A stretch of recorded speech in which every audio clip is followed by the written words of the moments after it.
প্রতি ঈদেই নতুন সিনেমা নিয়ে বড় পর্দায় ফিরেন বলিউড তারকা সালমান খান। সেই ধারাবাহিকতায় আগামী ৩০ মার্চ প্রেক্ষাগৃহে মুক্তি পেতে চলেছে তার আলোচিত সিনেমা সিকান্দার। কিন্তু মুক্তির আগেই বিতর্কে জড়ালেন সালমান। অভিযোগ উঠেছে সিনেমায় বাংলাদেশি সুপারস্টার শাকিব খানকে নকল করেছেন তিনি।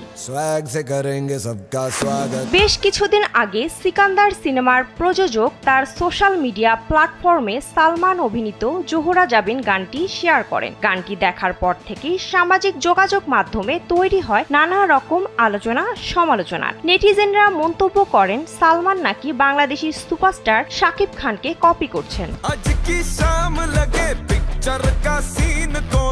২০২৩ সালে প্রেক্ষাগৃহে মুক্তি পেয়েছিল শাকিব খান অভিনীত প্রিয়তমা চলচ্চিত্রটি। সিনেমাটির কুরবানি কুরবানি গানে সুন্দর কালো রঙের পাঞ্জাবিতে দেখা যায় শাকিবকে। অবাক করা বিষয় হলো জোহরা জাবিন গানেও একই লুকে দেখা যায় সালমানকে।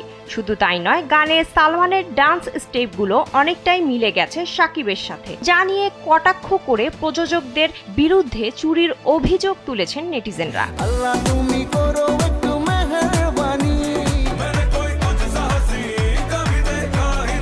স্যান্ডেলিনা সো, রূপচর্চায় আভিজাত্য। এর আগে সিকান্দারের পোস্টারও নকল বলে অভিযোগ উঠেছিল। ২০২০ সালে মুক্তি পাওয়া জ্যাকুলিনের ছবি মিসেস সিরিয়াল কিলারের পোস্টারের সাথে পুরোপুরি মিল পাওয়া যায় সিকান্দারের পোস্টারে।